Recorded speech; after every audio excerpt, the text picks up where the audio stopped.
ఆదివార ఆరాధనలో ప్రారంభ ప్రార్థన నుండి ఏకీభవించిన వారందరికీ మరణాతా, పాటలలో ఉన్నవారికి మరణాతా, ఆరాధన యావత్తులో ఏకీభవించిన వారికి మరణాతా. ఈ సమయమున వాక్యములో ఏకీభవింపనై ఉన్న మీ ఎల్లరకును ప్రభు పేరిట మరొకసారి మరణాతా.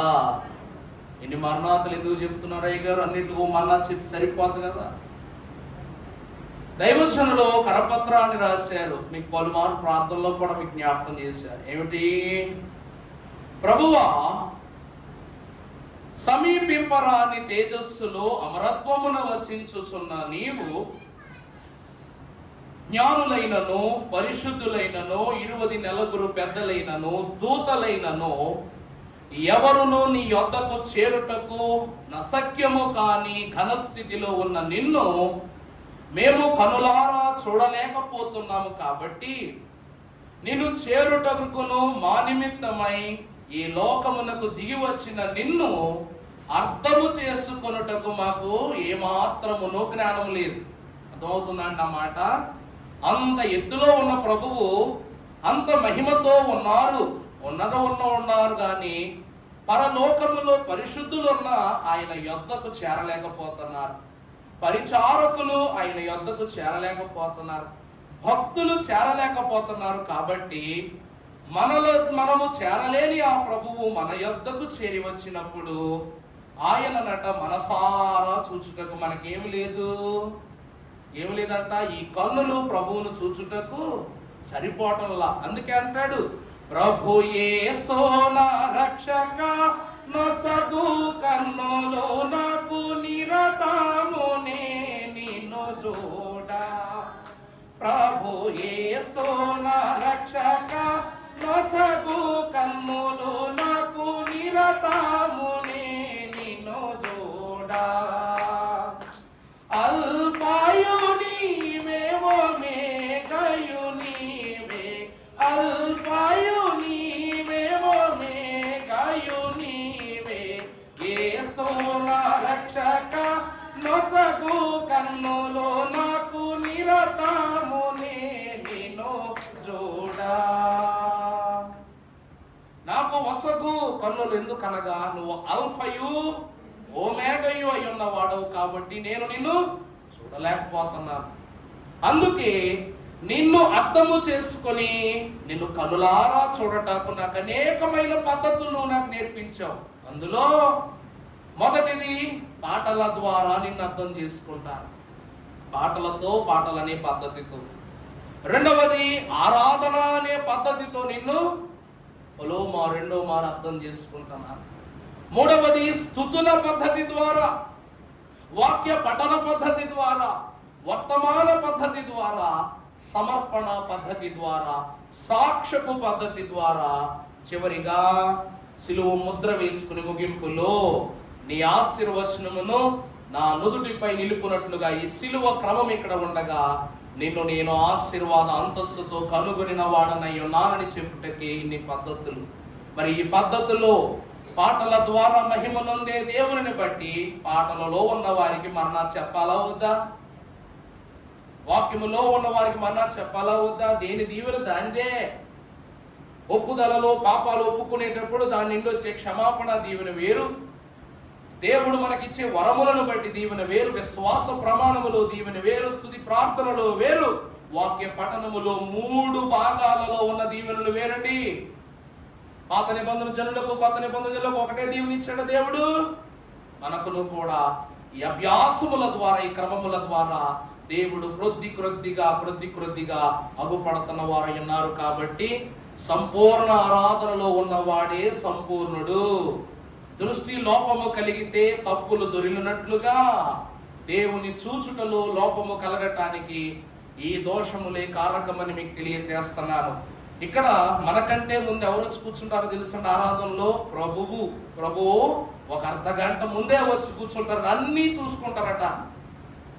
ఈరోజు ఇదిగో ఇన్ని చైర్లు ఖాళీగా ఉన్నాయి, మనుషుల కంటికే ఇన్ని ఖాళీ కుర్చీలు కనబడుతున్నాయి. మరి దేవుని కంటికి కనబడమంటారా? దేవుడు చూస్తున్నాడు, లెక్క అడుగుతాడు, అది చెప్పాలా? ఈ రోజున మన ధ్యానాంశం కూడా అదే. ఈరోజు మన ధ్యానాంశం కూడా అదే. అందుకే గోడ మీద బొమ్మ ఏం రాసి అక్కడ ఏం రాసిన చదవండి. నేను ఎక్కడా? నేను ఇక్కడ ఉన్నవాడను ప్రభు చెప్తున్నారు. నీ ప్రజలకు ఏమని చెప్పి తీసుకురానంటే, చెప్పు వాళ్ళకి నేను ఉన్నవాడనని చెప్పు తీసుకునిరా అని ప్రభువు సెలవిచ్చారు. దేవుని ప్రియబిడ్డలారా, ఈ రోజు మన యొక్క వాక్య ధ్యానాంశము మోషే నెపము జపము తపము. చెప్పాలి, గట్టిగా చెప్పండి. మోషే నెపము జపము తపము. పరిశుద్ధ లేఖన భాగములో నెపము అను పదమునకు అర్థము నింద. నెపం అంటే ఏంటండి? పక్కోళ్ళ మీద ఏమి వేస్తాం? నింద, నిందము. రెండవది జపము అనగా ప్రార్థన. జపం అంటే ఏంటమ్మా? ప్రార్థన. తపము అనగా తప్పించుట. దేనికోసం తప్పిస్తున్నాం మనం? దేవుని రక్షణ కొరకు తప్పిస్తున్నాం. ఈ రోజున మోషేకు ఈ 3 భాగ్యాలను అనుగ్రహించిన త్రిత్వ దేవుని తలంచుకుంటూ మన వాక్యాంశములను ఈ దినము ధ్యానం చేసుకుందాం. అంశం ఒకసారి మరలా చదవండి. మోషే నెపము జపము తపము. ముందుకు వెళదాం. పరిశుద్ధ గ్రంథములో నుండి నిర్గమాకాండము 3వ అధ్యాయము 10వ వచనము నుండి కొన్ని మాటలు చదువుకుందాం.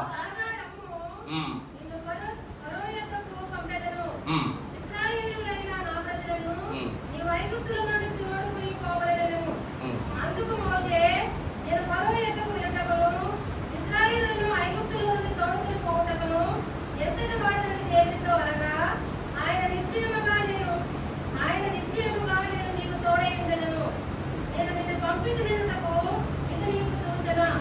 నీవు నీ ప్రజలను ఐగుప్తులో నుండి తోడుకుని వచ్చిన తర్వాత మీరు ఈ పర్వతము మీద దేవుని సేవించగలరు. మోషే, చిత్తగించుము, నేను ఇశ్రాయేలు యొద్దకు వెళ్ళి వారిని చూచి నీ పితరుల యొద్దకు మీ యొద్దకు నన్ను పంపినని వారితో చెప్పగా, వారు ఈయన పేరేమి అని అడిగిన ఎడల వారితో నేనేమి చెప్పబడని దేవుని అడిగెను. అందుకు దేవుడు, నేను ఉన్నవాడను అనువాడనై ఉన్నానని మోషేతో చెప్పెను. మరియు ఆయన, ఉండునని వాడుకుని మీ యొద్దకు నన్ను పంపినని నీవు ఇశ్రాయేలుతో చెప్పబడెను.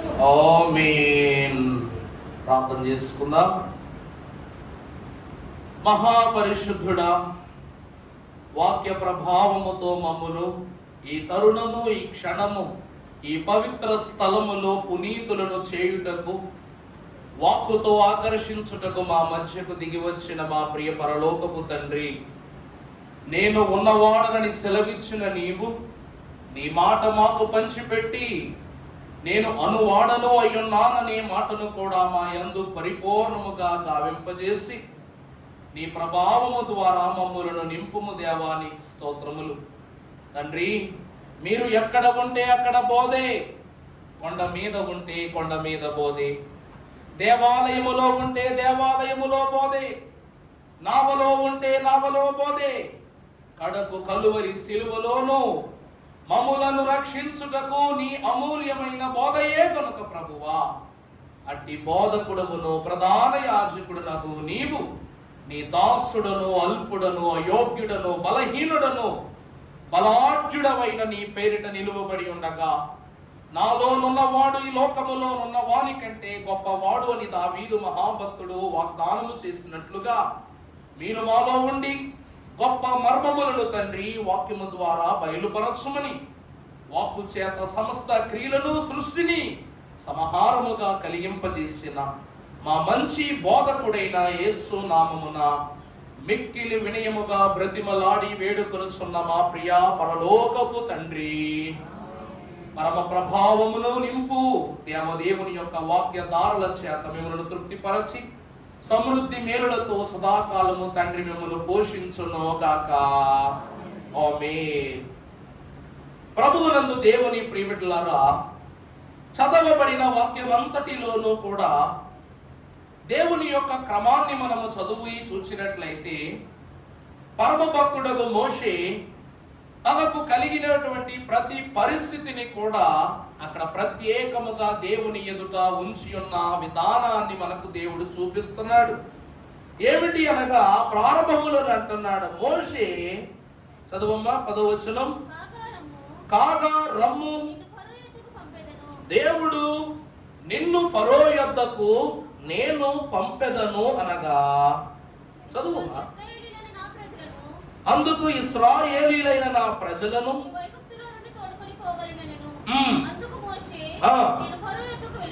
వెళ్ళుటకును. ఈ మాట ఒక్కసారి జాగ్రత్తగా గమనించండి. నేను ఫరో యొద్దకు వెళ్ళుటకును ఇశ్రాయేలీలను ఐగుప్తులో నుండి తోడుకొని పోవుటకును నేను ఎంతటి వాడను. ఈరోజు మనము ప్రతి విషయంలో అనుకుంటాం, పరలోక రాజ్యానికి చేరటానికి నేను చేసిన పాపాన్ని బట్టి నేను ఎంతటి వాడు, నేను ఎవరిని, దేవా నిన్ను ప్రశ్నించడానికి, దేవా నిన్ను నిందించడానికి, దేవా నిన్ను బ్రతిమలాడటానికి నేను ఎంతటి వాడు. ఈలో అక్కడ ఉన్న ప్రతి ఒక్కరికి ఉండే సంతోషం ఏంటో తెలుసా? దేవుడు నా వైపు ఎందుకు చూస్తాడులే, లోకమే నా వైపు చూడటం లేదు, పరిస్థితులే నా వైపు చూడటంలా, ఊరంతా చల్లగా ఉన్నా నేను మాత్రం దుఃఖంలో ఉంటున్నా, అయినా దేవుడు నన్ను పట్టించుకుంటా. ఎందుకు నన్ను పట్టించుకోవాలి? నేను దేవునికి ఏమన్నా దండం పెట్టానా, ఓ కొబ్బరికాయ కొట్టానా? అంత అనుకుంటారండి. ఓ కొబ్బరికాయ కొట్టానా? పూర్తిగా ప్రభు దేవా ఇదిగో ఈ ఆహారం తిన దేవుడికి ఎప్పుడైనా నైవేద్యం పెట్టానా? దేవుడి పేరిట పుణ్యకార్యాలు ఏమైనా చేశానా? నా ఆహారము నేను తినుటకే నాకు శక్తి లేదు, నా బ్రతుకు నేను సాగించుకోవడానికి నాకు సమయం లేదు. ఇంకా దేవుడికి పెట్టడానికి ఏముంది? దేవుడికి ఏమీ పెట్టట్లేదు కాబట్టి దేవుడు నాకేమీ పెట్టడో, నేను ఎంతటోని. నిజమే, నువ్వు ఎంతటి వాడివి? గొలియాతు అడుగుతున్నాడు దావీదుని, దావీదు నువ్వు ఎంతటోడివి నా ఎదురుగా, ఎంతటి వాడివి? నేను సింహాలను, ఏలుగుబంట్లను, గొప్ప గొప్ప సమూహముతో కూడుకున్న దేవుని యొక్క బలాఢ్యుడని దావీదులకు తెలుసు. చివరికి అన్నదమ్ములకు కూడా తెలియదు దావీదు అంత గొప్పోడో. గొలియాతు అంచనా వేస్తున్నాడు దావీదు, నేను వెంతటి వాడవు, సైన్యాన్ని పంపించమంటే ఎవరు పంపించారు? సైన్యాన్ని పంపించండి, నాతో యుద్ధం చేయడానికంటే శిశువులు పంపించారు మీరు. నిజంగా ఈ ఇశ్రాయేలీలు మతి లేని వారే, బుర్ర లేని వారే అంటున్నాడు. అప్పుడు దావీదు ఒక మాట అంటున్నాడు, గొలియాతు నీవైతే నన్ను హతమార్చుటకు, నాతో యుద్ధము చేయుటకు ఖడ్గమును ఈటెను డాలును ధరించుకుని వస్తున్నావు, కానీ నేను సైన్యములకు అధిపతియగు యెహోవా నామమును ధరించుకుని నీ మీదకు నేను యుద్ధాన్ని ప్రకటిస్తున్నాను అన్నాడు. అప్పుడు అంటాడు, నువ్వు నన్ను కొట్టడానికి రాళ్ళు తీసుకొచ్చావు, కర్ర తీసుకొచ్చావు, నేను కుక్కనా అంటున్నాడు. ఎంతటి వాడండి? చూసిన ప్రతి ఒక్కరూ కూడా చివరికి ఇశ్రాయేలీలు కూడా గొలియాతును చూసి బెంబేలెత్తిపోతున్నారు, దావీదును చూసి భయపడిపోతున్నారు. కారణం ఏంటంటే ఏం చేసేస్తాడా పిల్లగాళ్ళని. ఇటు గొలియాతుకి దావీదు చులకనే, ఇశ్రాయేలీ జనాంగమునకు కూడా దావీదును చూసి చులకనే. పిచ్చి వాళ్ళలాగా ఒక పిల్లోని యుద్ధానికి పంపించాం, మనకైనా జ్ఞానం ఉండక్కర్లా. ఈ పిల్లాడు ఏదో అడిగాడనుకో పిచ్చి వాళ్ళ పంపించేయటమే అని వాళ్ళు సంశయ పెడుతున్నాడు. ఆ పిల్లోడు ఏం జరిగిపోతే ఎవరు చూపుచ్చి. ఈరోజు దేవుని ప్రియబిడ్డలారా, మహాభక్తుడకు దావీదు నాలో ఉన్నవాడు లోకములో ఉన్నవాని కంటే గొప్పవాడని చెప్తా ఉన్నాడు. ఈరోజు నేనెంతటి వాడని ఈరోజు దేవుని సన్నిధిలో మనం అందరూ ఒకటి అనుకుంటాం, నువ్వు 1000 పాపాలు చేయి, 1,00,000 పాపాలు చేయి, మనుషులు నీ వైపు చూచినా చూడకపోయినా క్రమబద్ధమైన క్షమాపణ ద్వారా దేవదేవుని వైపు చూస్తున్నాడు. జాగ్రత్త. మంచోళ్ళ కోసమైతే దేవుడి లోకానికి ఖచ్చితంగా రాలా, మంచోళ్ళ కోసమైతే దేవుడు రాడు కూడా, మనమే అక్కడికి వెళ్ళిపోదు. దేవుడు ఎవరి కోసం వచ్చాడంట? ఎవరి కోసం వచ్చాడు? నీతిమంతుల కోసమా? అనీతిమంతులమైన మనం, పాపములో ఉన్న మనం, లోకములో ఉన్న మన కొరకే దేవుడి లోకానికి వచ్చాడు. కాబట్టి దేవుని వాక్యం సెలవిస్తుంది, ఎంతటి వాడను అంటున్నాడు. కాబట్టి దేవుని వాక్యము అతన్ని నిందపాలు చేసింది.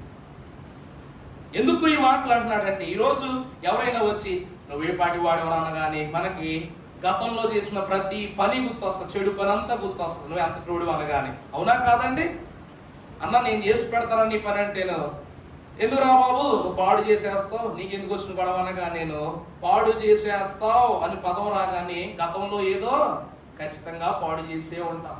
ఇప్పుడు వాక్యములో క్లుప్తముగా మనము వెళ్ళినట్లయితే, అందుకు మోషే నేను ఫరో యొద్దకు వెళ్ళుటకు ఇశ్రాయేలీయులను ఐగుప్తులో నుండి తోడుకొని పోవుటకు, ఫరో యొద్దకు వెళ్ళుటకు నేను ఎంతని వాడను. రెండవది, ఇశ్రాయేలీయులను తోడుకొని పోవుటకు నేనెంతటి వాడను. ఇక్కడ దేవుడు అతనిని నమ్ముతున్నాడు కానీ మోషే దేవునిని నమ్మటం లేదు. వాక్యములో జాగ్రత్తగా చూడవలసిన క్రమం ఇది.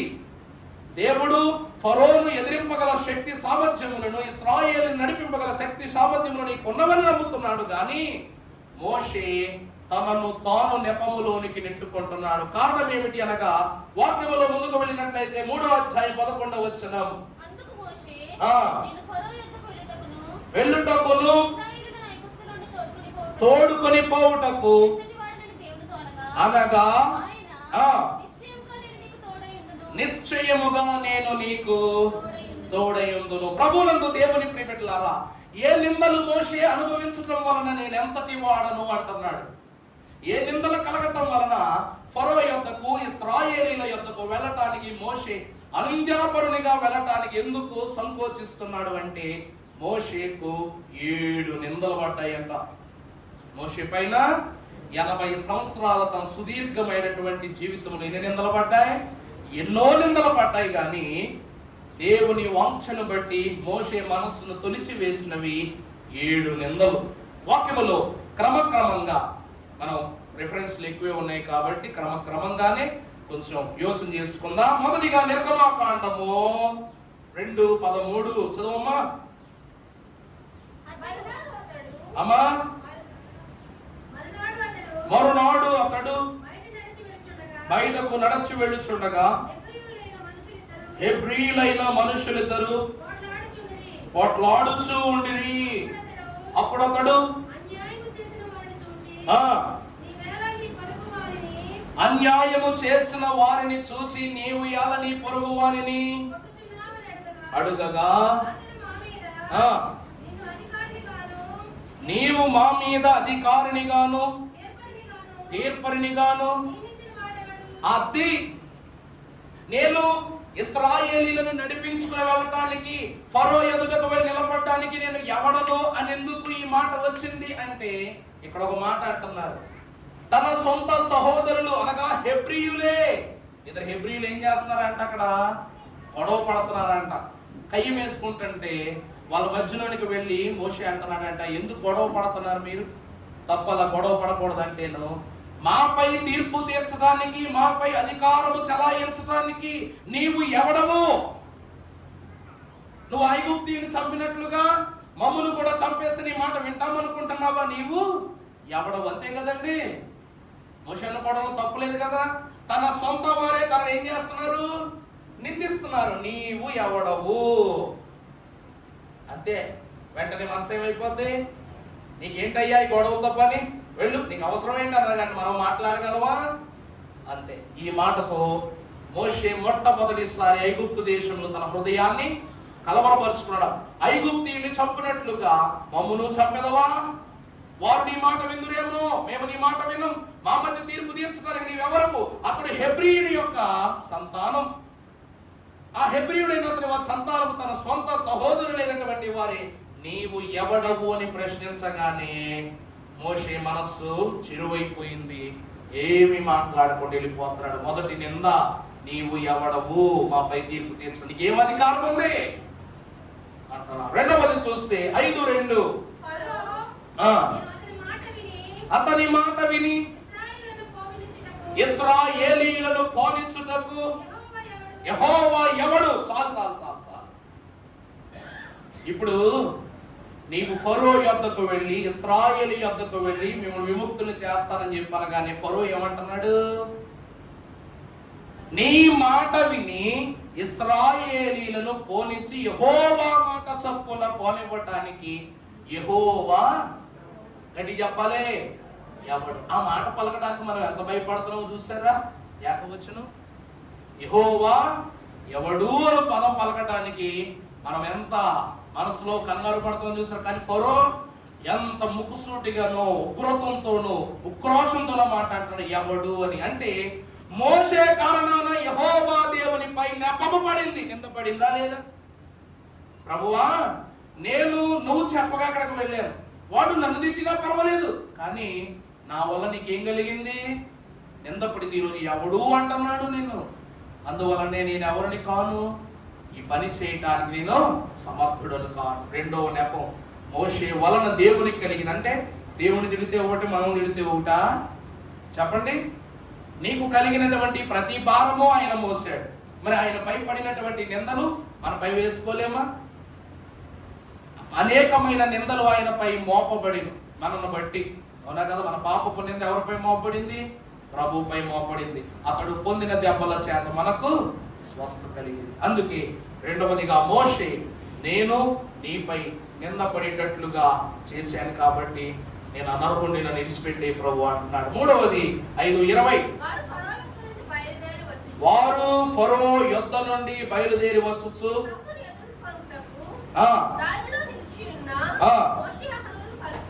మోషే అహరోనును కలుసుకుని, యెహోవా మిమ్మును చూచి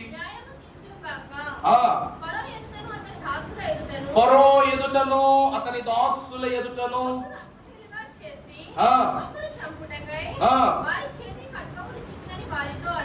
చాలండి. ఇక్కడ మూడో నిర్ణయం ఏంటో తెలుసా?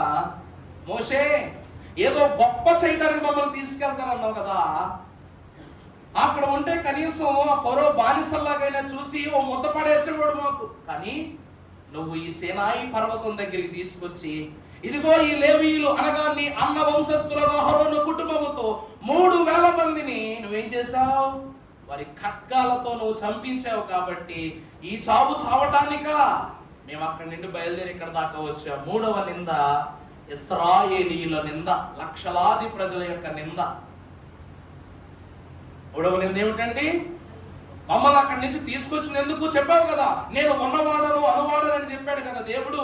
ఆయన ఉన్నవాడైతే అనువాడైతే ఈరోజు మీరిరువురును, నువ్వును నీ దేవుడును కలిసి మమ్మలను ఈ సీను అరణ్యములోనికి తీసుకుని వచ్చి ఈ సినాయి పర్వతము నడుమన 3,000 మంది ఇశ్రాయేలు జనాంగములను నీ అన్న అహరోను వంశస్థులకు లేవీయుల ఖడ్గములతో మా రక్తములను కళ్ళ చూడడానికి రప్పించావు. ఎందుకా? నువ్వు నీ దేవుడు మమ్మల్ని ఇక్కడ దాకా రప్పించింది. నిజమా కాదండి? నిజమా కదా? ఆ చావేదో అక్కడే చేస్తాం కదా. అక్కడ ఉన్నప్పుడు వాడు ఎంత హింస పెట్టినా మేము ప్రబలిపోయాం, అవునా కదా? ఫరో ఎంత హింస పెడతాను, ఇశ్రాయేలు ఏమైపోతున్నారు? రోజు రోజుకి పెరిగిపోతున్నారు. కానీ మమ్మల్ని వృద్ధి చేస్తారని తీసుకుని వచ్చి మమ్మల్ని ఏం చేస్తున్నారు? మీరు హతమారుస్తున్నారు. ఇదేనా నీ దేవుడి ప్రేమ? ఇదేనా నీ దేవుడు మాపై చూపించే కరుణ అని చెప్పేసి 3వ మారు ఇశ్రాయేలు మోషేపై నిందేసేశారు, నెపమోపేశారు. 4వ చదువమ్మా, సంఖ్యాకాండం 12. కోషు దేశపు స్త్రీని పెండ్లి చేసుకుని ఉండెను కనుక అతడు మిరియాము అహరోను మిరియాములు అతనికి విరోధంగా. 4వదిగా చూస్తే కుటుంబము యొక్క నింద. కుటుంబం ఏమేసిందంట? నింద. ఏమని? మోషే వివాహము చేసుకున్న కూషు దేశపు స్త్రీ విషయమై కుటుంబం ఏమంటుంది? నింద వేస్తుంది అన్నమాట. చదువు కంటిన్యూ చేయండి. వారు మోషే చేత మాత్రమే యెహోవా పరికించిన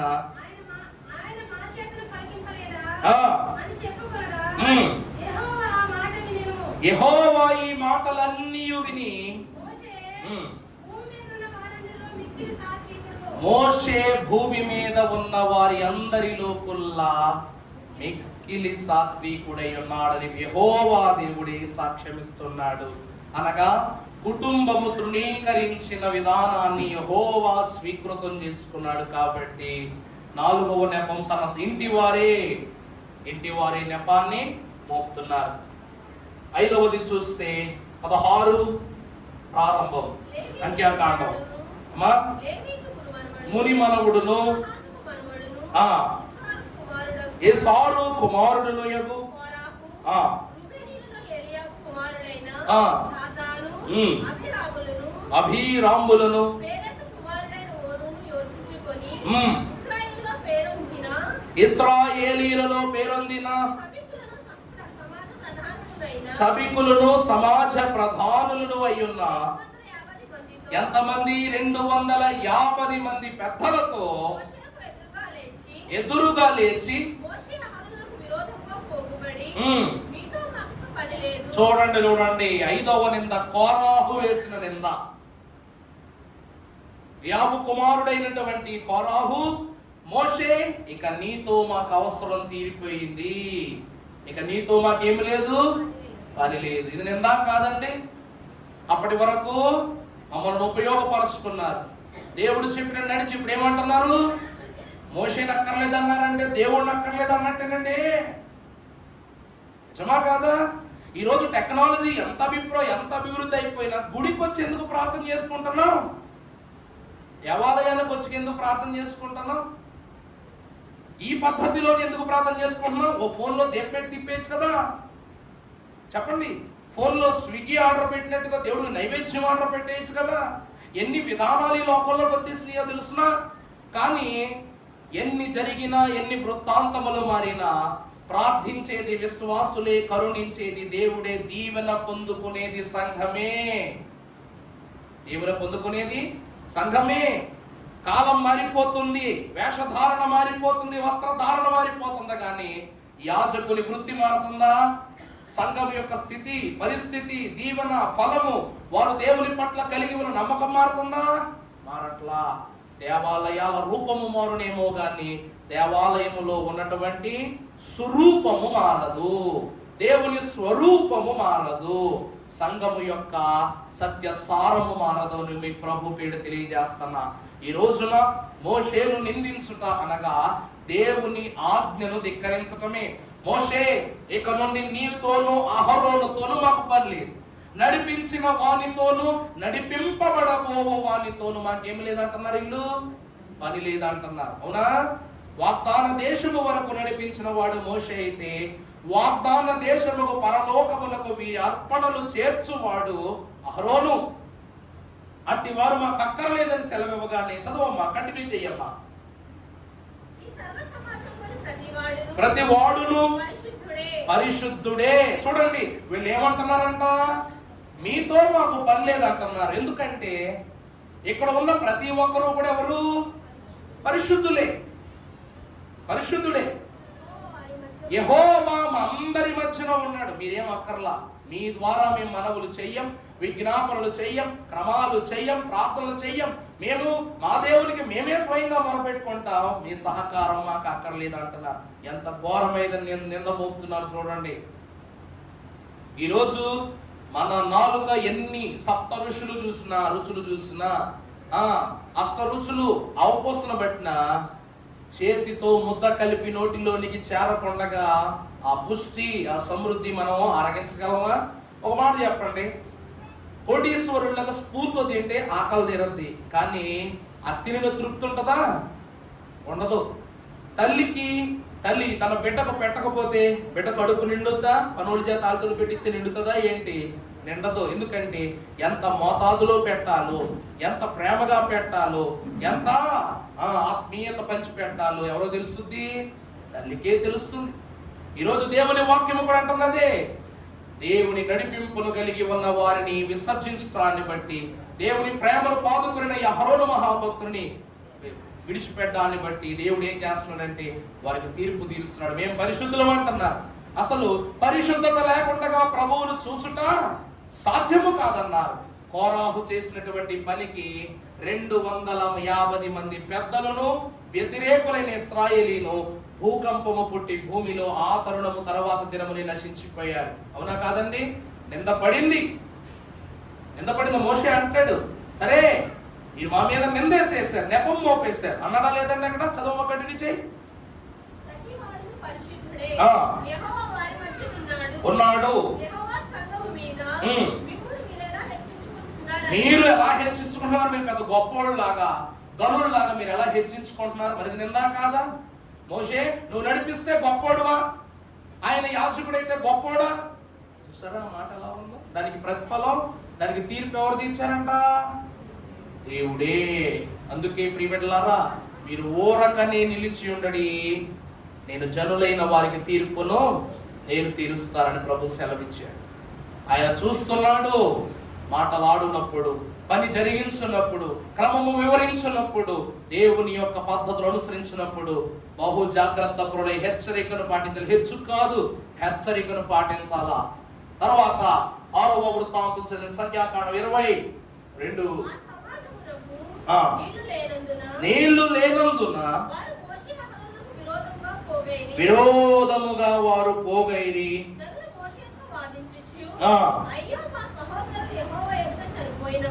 అయ్యో మా సహోదరులు యెహోవా ఎదుట చనిపోయినప్పుడు మేలు, ఇక్కడ చనిపోవునట్లు.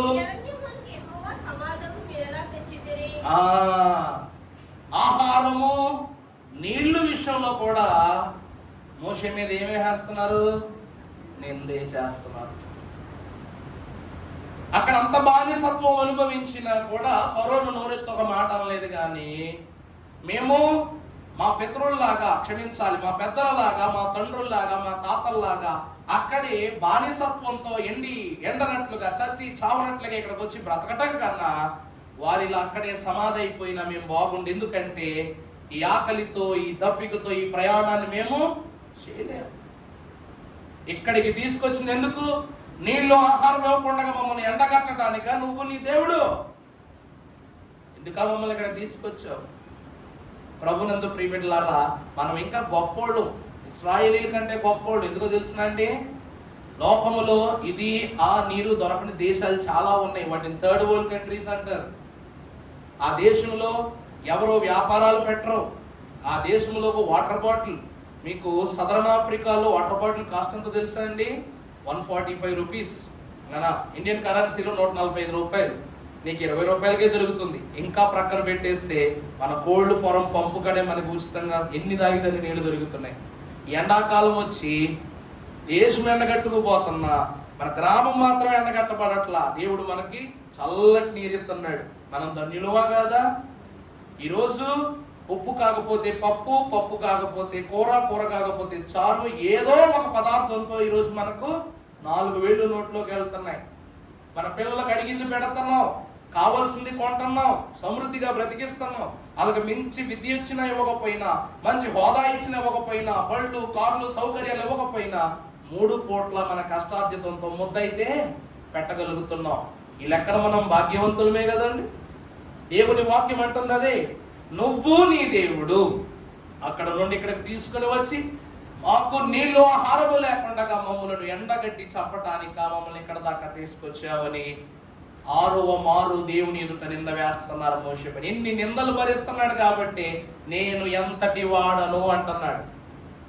అర్థమవుతుందా అండి? నేను ఎంతటి వాడను అంటున్నాడు. 100 గొప్ప పనులు చేసినా ఒక్క తప్పటడుగు వేస్తే 100 గొప్ప పనులు వేలెత్తి చూపబడతాయి. ఈరోజు ఎన్ని అద్భుతాలు, 10 తెగులు తెప్పించి ఐగుప్తు దేశాన్ని గడగడలాడించినప్పటికీ ఇశ్రాయేలీల దగ్గర మాట పడి దుర్భిక్షం పట్టిందంటే మోషే నిందపాలైనట్లా కాదా? మొబ్బన్నుడైపోయాడు. తర్వాత చూస్తే హెబ్రీ పత్రిక పెద్దవాడైనప్పుడు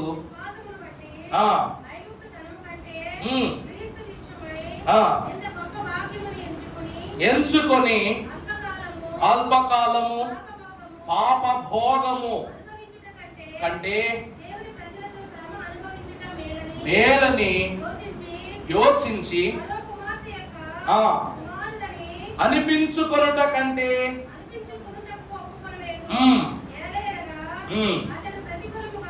ప్రతిఫలముగా చాలండి. ఇన్ని నిందలు అనుభవించాడు. ఇన్ని నిందలు అనుభవించి కూడా దేవుని మాటను ఎందుకు ఒప్పుకొని ఇశ్రాయేలును నడిపించడానికి ముందుకు వెళ్ళాడంటే అల్పకాలము స్వల్ప భోగం. ఈ లోకం ఏమిటంటే అండి, మన బ్రతుకు అల్పకాలమే, స్వల్పమైన భోగం. ఎంత అనుభవించినా ఐగుప్తు ధనము కంటే గొప్పగా, మెండుగా, ఘనముగా దేవుని యొక్క స్వాస్యమే, శ్రమే నాకు మేలనుకుని బయటకు వచ్చేసాడు. ఎందుకో చెప్పనండి, లోకము నిన్ను వేలెత్తి చూపించినా నువ్వు సిగ్గుపడనక్కర్లా, బాధపడనక్కర్లా. దేవుడు వేలెత్తి చూపించిన రోజు బ్రతికి ఉన్న ఉపయోగం లేనట్లే.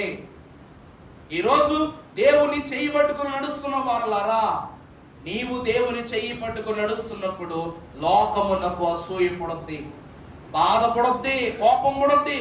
ఏం చేస్తావు? అప్పుడు ఊరికే ఉన్నావు, ఇప్పుడు ఊరుకునే ఉండు. ఏం చేస్తావు? నలుగురిలో ఒక ముఖ్యమంత్రి గారు, అమ్మా ఒకసారి నువ్వు లేచి నా దగ్గరికి రమ్మనగా, నేను చంద్రబాబు నాయుడు నన్నే పిలిచాడు అంటావు. మరి నీ దేవుడు పేరు పెట్టి నిన్ను తన సన్నిధిలోనికి పిలుస్తున్నప్పుడు కలుగుతున్న నిందలను చూసి ఆగిపోతున్నావా? శ్రమను చూసి ఆగిపోతున్నావా? ఆగిపోకూడదు. ఆ నెపములు, నిందలు తనకు భాగ్యముగా భావించాడు కాబట్టి దేవుని సన్నిధిలో స్థిరమైన సాన్నిధ్య బలాన్ని దేవదేవుడు మోషేకు అనుగ్రహించాడు. దేవుని ప్రియబిడ్డలారా, మోషే నెపము, నిందను దేవుడు బహుమానంగా మార్చేశాడు. నిందను ఎలా మార్చేశాడండి? బహుమానముగా మార్చేశాడు. ఎందుకంటే తనలో దేవుని యందు నిలుపుకున్నటువంటి విశ్వాసానికి ప్రతిఫలముగా దేవుడు తన వాణినిగా స్వీకరించుకున్నాడు. చెప్పాడు కదా, ఈ భూమంతటిలోనే మోషే మిక్కిలి సాత్వికుడు. అక్క, అన్నయ్య ఇద్దరు కూడా ఏమంటున్నారు? నువ్వు ఆ కీషు కుమార్తెను, దేశంలో ఉన్నటువంటి ఆ స్త్రీని వివాహం చేసుకున్నావు కాబట్టి నువ్వు అందుపరుడు అయిపోయావు, నువ్వు మా కానివాడు అయిపోయావు అనగా నేను మీరు అతను అనడానికి ఈ యొక్క అర్హత ఏముంది? నిజం చెప్పాలంటే ఈ మాట అనటం వల్లనే కలిగిన శ్రమ ఏంటో తెలుసా? మిరియాముకు ఏ రోగం వచ్చింది? లెప్రసీ వచ్చేసింది. లెప్రసీ అంటే ఏంటండి? కుష్టు వ్యాధి వచ్చేసింది. ప్రార్థన చేసింది ఎవరు? చివరికి మోషే ప్రార్థన చేశాడు. అహరోనుకు చెప్పండి, యాజక వస్త్రం ఇచ్చి ప్రత్యక్ష గుడారములో దేవుని పని జరిగించడానికి అర్హతనిచ్చి ప్రార్థించింది కూడా మోషే. ఎవరు తనను నిందించారో వారికి బహుమాన భాగ్యాన్ని, ఒకరికి స్వస్థతను, ఒకరికి అధికారాన్ని ఇచ్చి దేవుని పనిలో ముందుకు సాగించాడు. అందుకే ప్రియబిడ్డలారా, ఈ లోకములో నింద వేయినప్పుడు ఆలోచించాలి. ఎందుకంటే నింద మోపునప్పుడు అనింద్యాపరుడకు దేవుడు చూస్తున్నాడు. నింద మోపినప్పుడు చూడాలి. ఏమిటంటే వెనక దేవుడు ఉన్నారు, ముందర సంఘం ఉన్నారు, బయట సమాజం ఉంది, పరలోక పరివారం ఉంది. కాబట్టి వచ్చిన ప్రభు ప్రతి విషయమును జాగ్రత్తగా చూస్తారు. సుమా, గ్రహించండి. అందుకే నెపము అనున్నది నేనెంతటి వాడను అనుకున్న వారలారా, నువ్వెంతటి వాడో దేవుడు చూసుకుంటాడు, నువ్వేమై ఉంటావో దేవుడు చూసుకుంటాడు. కానీ ఈ లోకమున వేలెత్తి చూపగలిగే గొప్ప స్థితి ఏది లేదు. ఈ లోకమే నిన్ను వేలెత్తి చూపుతుంది, గమనించుకో. రెండవదిగా మనము చూసినట్లయితే నిర్గమాకాండము 32:11 మనము చదివినట్లయితే, మోషే తన దేవుడైన యెహోవా నీవు మహాశక్తి వలన, బాహుబలము వలన నీ కోపము మండనేలా, చంపునట్లును, నశింపజేయునట్లును, కీడు కొరకే వానిని తీసుకొని పోయేనని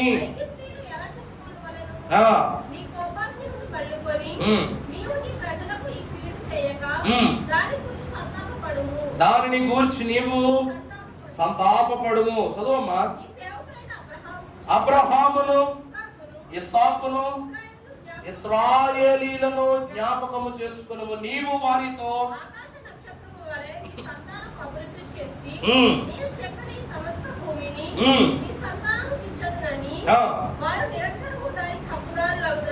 ఎందులని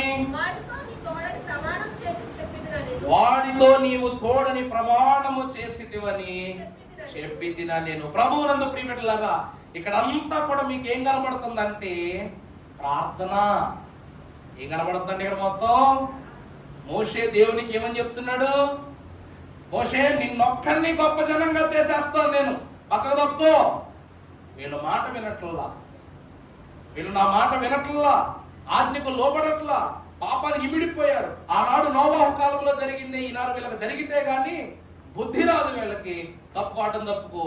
నిన్నొక్కడిని వాగ్దాన దేశంలో పంపిస్తాను, నేను గొప్ప జనంగా చేస్తాను. అడదప్పు ఒక్కసారి అగ్ని ప్రభావం పుట్టించి వీళ్ళందరినీ దహించేస్తే గొడవ వదిలిపోద్దని చెప్పగానే ప్రార్థన ఎక్కడ నుండి ఎక్కడికి తీసుకొచ్చాడో చూడండి ఒకసారి. ఆ 3 వచనాల్లో ఎక్కడి ప్రార్థన ఎక్కడికి వచ్చి తీసుకొచ్చి ఆపాడో చూడండి. మొదటిని చూడండి. మోషే తన దేవుడైన యెహోవాను బ్రతిమలాడుకుంటున్నాడు. ప్రార్థనలు బ్రతిమలాడుకుని, యెహోవా నీవు మహాశక్తి వలన బాహుబలము వలన ఐగుప్తు దేశములో నుండి రప్పించిన నీ ప్రజల మీద చూడు ప్రభువా, నువ్వు నాకు అప్పగించావే, కానీ వీళ్ళెవరు? నీ బిడ్డలే. గుర్తు తెచ్చుకో, నీ బిడ్డలైన వారిపైన నీ కోపము అండనేలా. నేనైతే మనుష్యుడను, అధముడును, అయోగ్యుడును, నా కోపం తాపొచ్చింది అనుకోవచ్చు. నువ్వు కరుణా సముద్రుడవు, పరిశుద్ధుడువు, ప్రేమ స్వరూపివి. నీ కోపం వస్తే నాయనా మేము ఏమైపోతాం? తట్టుకోలేము తండ్రి. ఆలోచించుకో ప్రభువా, నీకే ప్రభువా స్తుతని ప్రభు మనస్సును శాంతపరుస్తున్నాడు. అలాంటి భక్తి ఎవరు చేయగలరండి? కోపము వచ్చి నిన్ను గొప్ప జనంగా చేస్తానంటే, అబ్బా ఎంత ఆఫర్ ఇచ్చాడు దేవుడు నాకు, అవునా కదా? ప్రభు వచ్చి 100 మంది కూర్చున్నాం అనుకోండి, కూర్చుంటే నువ్వు లేదు, నేను గొప్పవాడిని చేస్తాను, వీళ్ళందరూ నా మాట వింటలేదు, వీళ్ళందరూ నాశనం చేస్తానంటే నువ్వు అయ్యి బాబోయ్ దేవుడు నాకు ఎంత గొప్ప ఆఫర్ ఇచ్చాడు, దేవుడు నాకు ఎంత గొప్ప ఆఫర్ ఇచ్చాడు. ఇక్కడ నాకే, పరలోకం నాకే, పరిశుద్ధులు నాకే, సింహాసనం నాకే, సర్వం నాకే. ఇది గొప్ప కాదండి మనకి? ఇది గొప్ప కాదా? ఎందుకంటే ఆ భాగ్యము వస్తే ఎవరు వదులుకోరు కాబట్టి. 100 మందిని కూర్చోబెట్టి చంద్రబాబు నాయుడు గారు, అమ్మా దయమ్మ గారు మీకు ఒక 4,000 ఎక్స్ట్రా పెన్షన్ ఇస్తాను, ఇంకెవరికి ఏమన్నా అన్నారు అనుకోండి, ఇంకా అందరూ ఎలా చదువుతారు? చంద్రబాబు నాయుడు శత్రువు అయిపోతాడు. చంద్రబాబు నాయుడు ఏమైపోతాడండి? ఆమెకి 4,000 పెంచాడు, మరి మేమేనా మంచోళ్ళం కానివాళ్ళమి అని చంద్రబాబు నాయుడు గారికి మాట ద్వారా సూపు ద్వారా శత్రువు అయిపోతారు. ఇంకా దయమ్మ గారు ఇంక ఊళ్ళో ఉంటారు కాబట్టి ఇంకా ఆడుకుంటారు. ఇక మా దగ్గర లేనిదేంటి, ఆమె కాడ ఉన్నది ఏంటి, మేము మంచోళ్ళం కాదా, ఆమె మంచిది అన్నట్లుగా ఉంటుందండి. ఈరోజు దేవుని వాక్యం కూడా చెప్తున్నదే. మోషే మహాభక్తుడు కూడా అంటున్నది, ప్రభువా మంచో చెడో వాళ్ళు 400 సంవత్సరాలు ఐగుప్తు దేశంలో పాపములోనే ఉన్నారు. అప్పుడు పడవచ్చుగా కోపం, అప్పుడు రావచ్చుగా నీ కోపం, అప్పుడు కలవచ్చుగా నీకు శోకం, అప్పుడు నశింపజేయచ్చు కదా. కానీ ఈరోజు నువ్వు ఆ దేశంలో ఆ బానిసత్వంలో బయటికి తీసుకొచ్చి నీ కోపాగ్ని చేత వాళ్ళ దహించి ఇప్పుడు నిజంగానే వాళ్ళని అల్పులను చేసేస్తావా, అయోగ్యులను చేసేస్తావా, కాని వారిని చేసేసుకుంటావా? వద్దు నాయనా, నీ కోపాన్ని శాంతపరచుకో. అలా ఎవరు ప్రార్థన చేయ. అందుకే అంటారు, నీకు నొప్పి కలిగినప్పుడు నీ వలె నొప్పి కలిగిన వాని కొరకు కూడా ప్రార్థించప్పుడు వాని బలహీనతయు నీ బలహీనతయు ఏకకాలమున దేవుడు తొలగించి వేస్తాడన్నారు. రెండవది, ఆయన కొండలలో వారిని చంపునట్లు భూమి మీద నుండి వారిని నశింపజేయనట్లు కీడు కొరకే వారిని తీసుకుని పోయినని ఐగుప్తీయులు ఎలాగూ చెప్పుకొనవలెను. నాయన ఒకసారి చూడండి, మనం బయటికి ఈ మాట అనకూడదు కానీ ఒక ఉదాహరణ అనుకుందాం. పాకిస్తాన్ని గెలుచుకుని పాకిస్తాన్ పైన మనం గెలుచుకుని కప్పు గెలుచుకుని ఈ కప్పు మన దేశంలోనే పోగొట్టేసుకున్నాం అనుకో, క్రికెట్ కప్పు ఏమైపోద్ది? వరల్డ్ కప్ అండి, వరల్డ్ కప్. ఇండియా పాకిస్తాన్ మ్యాచ్లో వరల్డ్ కప్ వచ్చింది. వాళ్ళు దగ్గరుండి మనం కప్పు గెలుచుకున్నాం. కప్పు పట్టుకుని ఇండియాకి వస్తున్నప్పుడు దారిలో కప్పు పోయింది, ఈ దేశానికి వచ్చి కప్పు ఏది అని అడిగారు అనుకో, దారిలో పోయిందంటే పాకిస్తాన్ వాళ్ళు ఏమనుకుంటారు? గెలుచుకుని వెళ్ళాం మీకు పోగొట్టేసుకున్న తర్వాత. అవునా కాదా? డాడీ నాకు ఫస్ట్ ర్యాంక్ వచ్చింది డాడీ అంటావు. అవునా నాన్న? ఒకసారి ప్రోగ్రెస్ రిపోర్ట్ చూపించండి. నేను తెలియదు నాన్న, పోయింది ఎక్కడ అన్న. వాళ్ళకి ఎలా చూస్తాడు మీ నాన్న? ఏమనుకుంటాడు? నువ్వు నిజం చెప్పావు అనుకుంటా, అబద్ధం చెప్పావు అనుకుంటాడా? అబద్ధమేది. మాస్టర్ దగ్గరికి వెళ్తావు, 4 బాధిన తర్వాత మాస్టర్ దగ్గరికి వెళ్తారు. ఇప్పుడు నువ్వు ఫస్ట్ క్లాస్ వచ్చిన ప్రోగ్రెస్ రిపోర్ట్ పట్టుకెళ్ళి మేడం గారికి చూపించకపోతే ఏమైపోద్ది? అక్కడ కూడా భజన అయిపోద్ది అన్నమాట. ఆలోచించుకోండి.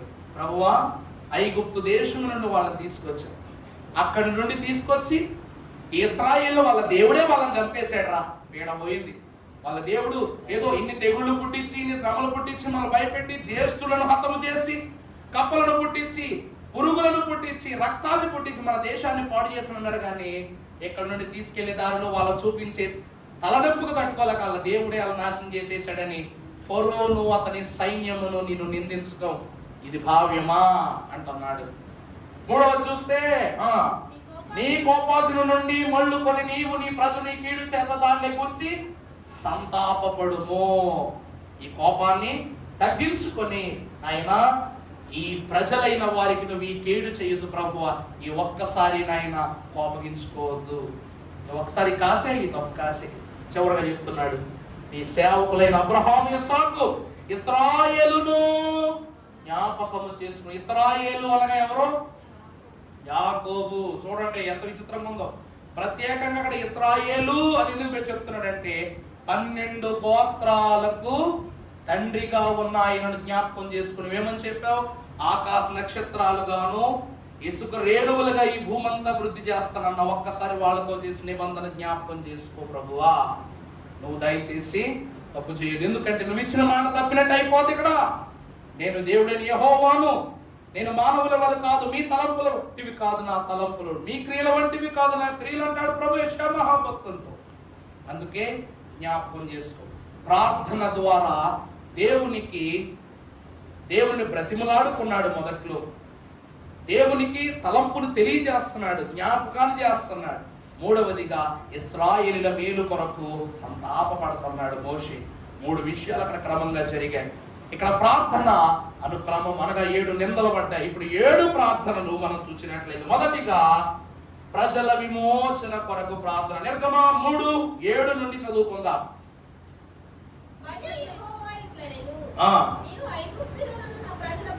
నా ప్రజల యొక్క బాధను చూచితిని,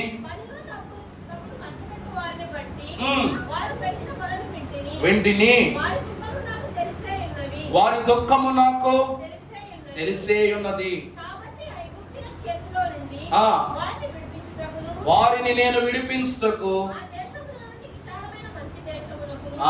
చూడండి ప్రభువా, ఆ బానిస దేశము నుండి విశాలమైన నీ వాగ్దాన దేశములోనికి నడిపిస్తారన్నావు. మరలాంటిది కొండలలో బండ సందులలో వారిని చంపారని అపో నీకెందుకు?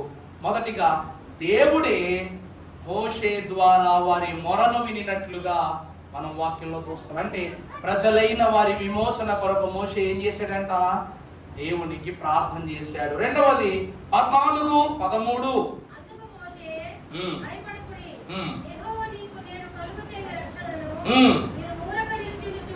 మీరు ఊరకనే నిలిచియుండి చూడుడి. రెండవది ఎక్కడనగా ఎర్ర సముద్రము యొద్ద ప్రార్థన.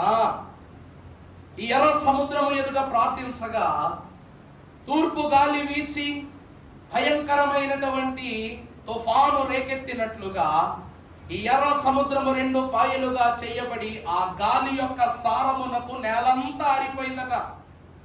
ప్రవాహ జలములు 2గా చీలిపోయి అడ్డు గోడల వలె వారికి ఒక దారిని ఏర్పరచినట్లు మనం చూస్తున్నాం. అందుకే దైవజనులు దేవదాసయ్య గారు అన్నారు, ఏ కష్టమైనను ఏ తెగులైనను నీ ప్రార్థనకు మించి నిలువగలదే, ఏ మృగమైనను ఏ పురుగైనను నీ ప్రార్థనకు మించి నిలువగలదే, ఏ కీడైనను ఏ కొదువైనను నీ ప్రార్థనకు మించి నిలువగలదే. అన్నిటికీ దైవ వాక్యమును ఖడ్గంబు చూపు, అప్పుడపవాది దయ్యములంతరించు. పనికి రీతి క్రియకు ఇది ప్రార్థనాయను పేరు వచ్చే, గనుక ఈ పనికి ప్రార్థనాయను పేరు వచ్చే, ఈ పనికి ప్రార్థనాయను పేరు వచ్చే.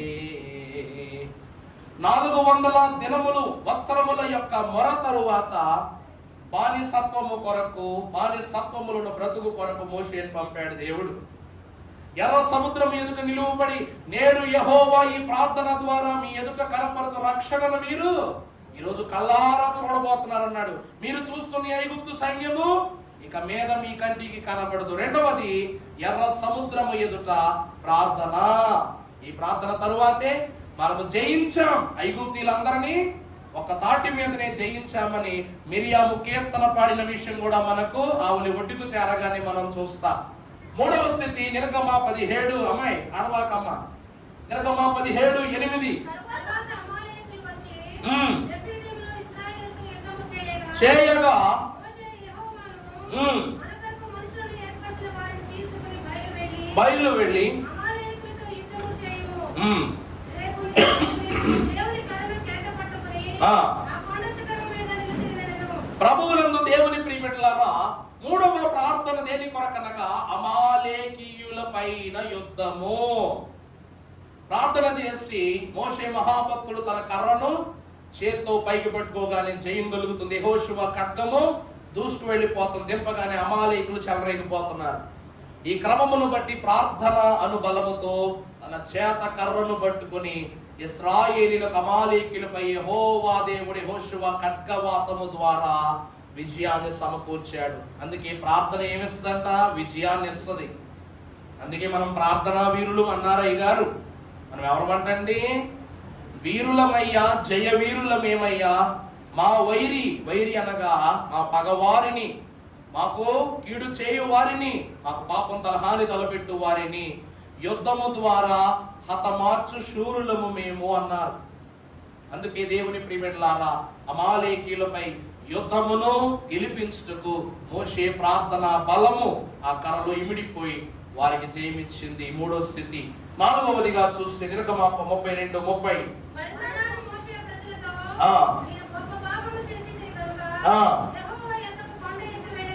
వెళ్ళదను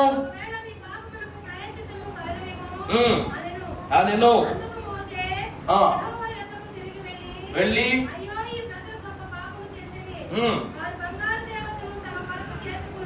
చాలండి. బంగారము వెండి బంగారముల కంటే గొప్ప దానముకు దేవుని విడిచిపెట్టి మీరు బంగారు ప్రతిమను చేసుకుని యెహోవా మనస్సును ఆయాస పెట్టి ఉన్నారు. కాబట్టి దేవుడు మీ యందు మిక్కిలి ఉగ్రుడై ఉన్నారు. కాబట్టి ఆయనను శాంతపరచడానికి మిమ్మును గూర్చి ప్రభు ఎదుట విజ్ఞాపన చేసి మీకు క్షమాపణ ప్రసాదించు దేవుని ఎదుట విజ్ఞాపనము చేయుటకు నేను వెళుతున్నానన్నారు. అవునా? ఈ పని చేయటం వల్లే కదండి ధర్మశాస్త్రం విరిగిపోయింది. దేవుడు రాసిన చేతి పలక 40 దినాల సుదీర్ఘమైనటువంటి కష్టం, మోషే 40 దినాల మనో నిదానం, దేవుని సన్నిధిలో ఉన్న భాగ్యం, ముఖములో ఉన్న ఆశీర్వాదం అన్నీ కూడా ఒకే ఒక్క విగ్రహం ద్వారా ఏమైపోయినాయి? చిన్నాభిన్నమైపోయింది. ఇప్పుడు మరలా వెళ్ళి దేవుని సన్నిధిలో మొట్టమొదటిగా పాప క్షమాపణ కొరకు దేవుని మొరపెట్టుకోవాలి. అందుకే యెహోవాకు మొర్రపెట్టుదును, నా ఆశ్రయ దుర్గమగు దేవుడు నాకు ఉత్తరమిచ్చును అని పరిశుద్ధుల కీర్తనాకారుడు అంటాడు. మనము చూసినట్లయితే ఇక్కడ బంగారు ప్రతిమను బట్టి క్షమాపణ కొరకు ప్రార్థించడానికి మోషే వెళ్ళాడు. తర్వాత చూస్తే నిర్గమాకాండం 33:14 వచ్చును రాణి ఎడల. అది నాలుగవది, దేవుని సన్నిధి లేకుండా మేము వాగ్దాన దేశం మాకొద్దు, వాగ్దాన జనులుగా మేము ప్రయాణం చేయం, ఏమీ మాకు వద్దంటున్నాడు మోషే. ఎందుకంటే నీ సన్నిధి నీ సంపూర్ణ సంతోషం గలదు. ఆయన నీ సన్నిధి మాతో వస్తేనే, నిజం చెప్పాలంటే పగలు మేఘస్తంభంగా రాత్రి అగ్ని స్తంభంగా దేవుడు ఉన్నది వాళ్ళకి నీడవటానికి కాదండి, వాళ్ళకి నీడ కలిగించడానికి కాదు. దేనికో తెలుసా? నేను మీతో ఉన్నాను, మీతో నడుస్తున్నాను, మిమ్మల్ని నడిపిస్తున్నాను, మిమ్మల్ని బలపరుస్తున్నానని ప్రభువు సూచించటానికి రాత్రిపూట ధైర్యములకు బలముగా అగ్ని స్తంభమై, పగటి వేళ అలసిపోకుండా మేఘస్తంభమై దేవుడు నడిపించాడు. ఆ సన్నిధే లేకపోతే వీళ్ళ పాదాల వరకునే ప్రయాణం చేసేవారా? చెప్పండి. వీళ్ళ చెప్పులు అనకుండా ప్రయాణం చేసేవారా? 40 సంవత్సరాల ప్రయాణం అంటే సామాన్యమైన విషయం కాదండి. ఒకప్పుడు మా తాతలు ముత్తాతలు అక్కడి నుంచి ఇక్కడికి, ఇక్కడి నుంచి అక్కడికి నడుచుకుని వెళ్ళిపోయారు అంటున్నాం. ఈరోజు వాకింగ్ చేయమని మా మమ్మీ ఎంత మొత్తుకుంటున్నా కూడా నేను వాకింగ్ చేయను. బాధ. కారణం ఏంటి? కారణం ఏంటి? శక్తులు లేవు. శక్తులు లేవు. నేనే కాదు, ఎవరో చేయరు. కారణం శక్తి లేదంటే. బలవంతంగా పనిచేసేద్దాం అనుకుంటాం. ఓ భర్త ఇంత పక్కన పెట్టేసరికి నా వల్ల కాదు, ఏసీ ఆన్ చేసుకోవాలి, వెళ్ళిపోతాం తప్పని వెళ్ళిపోతాం. కారణం ఏమిటంట? కారణం ఏమిటంట? లోపం మనలో లేదు. ఆ కాలంలో వారికి దేవుడు, పని, దేవుడు, కుటుంబము, పని, ఈ మూడే. కానీ ఈరోజు దేవుడు వెళ్ళిపోయాడు. పనులు ఫోన్లోకి వచ్చేసినాయి, వెళ్ళి తెచ్చుకునే వరుసలు లేవు. మూడవది కుటుంబం. కుటుంబం కూడా ఫోన్లోనే ఉంది. గ్రూప్ కాల్ అన్నమాట. Group call, group message, group chatting ఇలా వచ్చేసి ఏమైపోయింది? మాట్లాడే మనుషులు దూరం అయిపోయారు. మాట్లాడబోగు దేవుని దూరం చేసేసుకున్నాం. అన్ని పనులు కూడా ఫోన్లోనే పూర్తి చేసేస్తున్నాం. అందువలన ఈ లోకమునకు మనం ఏమైపోయాం? దేవునికి వైరులం అయిపోయాం. లోకానికి బానిసలం అయిపోయాం. అందుకే దేవుని వాక్యం 40 దినాలు దేవుడు వారికి తోడుగా ఉన్నాడు. అందుకే ఇశ్రాయేలు సైన్యమునకు ముందు నడచిన దైవమా, నేడు మాతో కూడా నుండి మమ్ము నడిపించుమా, నేడు మాతో కూడా నుండి మమ్ము నడిపించుమా. తరువాత నిర్గమాకాండం 33:18. నీ మహిమను నాకు చూపుము అనగా. చాలండి. 6వ స్థితి ఏమిటనగా, సన్నిధి నా యొద్ద నుండి పోకూడదని. తర్వాత నీ సన్నిధిలో ఏ మహిమ ఉన్నదో అది నాకు చూపుము, నా రక్షణ అతనికి చూపించదను. ఉందా లేదా? ఎక్కడ ఉంటది? ఎన్నో అధ్యాయం అది? కీర్తనల గ్రంథం 90. మహోన్నతుని చాటున నివసించువాడు. అది ఆ నీడను విశ్రమిస్తే దేవుడు చివరి వచనంలో ఏమంటున్నాడు? నిన్ను దీర్ఘాయువు చేత నిన్ను తృప్తి పరచెదను. నా రక్షణ అతనికి దేవుడు చూపించాడు. తన రక్షణ, తన మహిమను మోషేకు చూపించాడు. మోషేను వాగ్దాన దేశంలోనికి వెళ్ళలేదని మనం అనుకుంటున్నాం, కానీ వెళ్ళొద్దు అని దేవుడు చెప్పాడు. వాగ్దాన దేశంలోనికి దేవుడు వెళ్ళొద్దని చెప్పాడు. అంతే తప్ప దేవుడు వెళ్ళనివ్వలేదు అనొద్దు. నువ్వు వెళ్ళవద్దు, వారు నడిపించి అంతవరకు నీతో చాలా పని ఉంది, నాకు నువ్వు వెళ్ళొద్దు అంటాడు ప్రభు. అందుకే వెళ్ళాలా. తర్వాత చూద్దాం సంఖ్యాకాండం 12:11.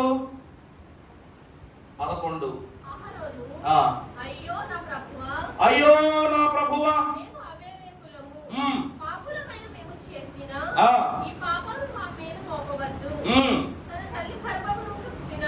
తల్లి గర్భము నుండి పుట్టినప్పటికీ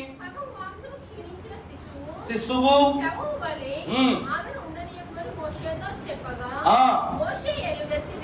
దేవా. చాలండి. 7వ స్థితి, తన అక్కైన మిరియాము కొరకు ప్రార్థించటం. మిరియాముకు దేవుడు స్వస్థతను ఎందుకు ఇచ్చాడు తెలుసా అండి? నైలు నదిలో తన తమ్ముడు సరైనటువంటి క్రమములో ఫరో కుమార్తె యొద్దకు వెళ్తున్నాడా లేదని మొసళ్ళు తిరుగుతున్న నదిలో తన తమ్ముడిని కనిపెట్టుకున్నది కాబట్టి ప్రార్థన చేయగా దేవుడు మిరియామును కనిపెట్టుకున్నాడు. ఈరోజు మన క్రియలే దేవుడు మనకిచ్చే దీవెనలు. అందుకే నువ్వేది విత్తుతావో తన తమ్ముని క్షేమము కొరకు ఆమె కనిపెట్టుకున్నది కాబట్టి దేవుడు తన తమ్ముని ద్వారా తన యొక్క క్షేమము నిమిత్తమై స్వస్థత దయచేసినట్లు మనం చూస్తున్నాం. మరి ఇంకొక వరస ఉంది చివరిది. మరి ఇంకొక 20 నిమిషాలు పడుద్ది, మరి టైం పట్టేది. తర్వాత చూసుకుందామా? చెప్పేమా? సరే. తర్వాత చూసినట్లయితే నిర్గమాకాండము 14 చదువు. అందుకు మోషే భయపడకుడి.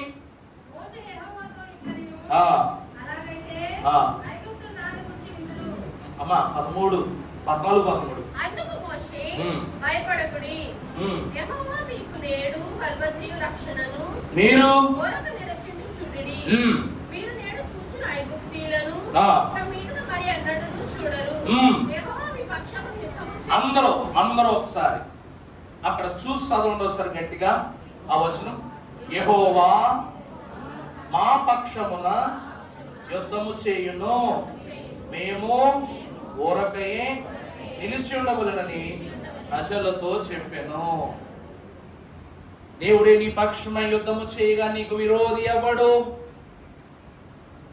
చివరిగా మనము చూస్తే దేవుడు ఏమిస్తున్నాడంట? రక్షణ అనగా తపము. విశ్వాసులు ఎన్ని చేసినా పోవు పోవు, పాపంబులు ఎంత ఏడ్చినా పోవు పోవు.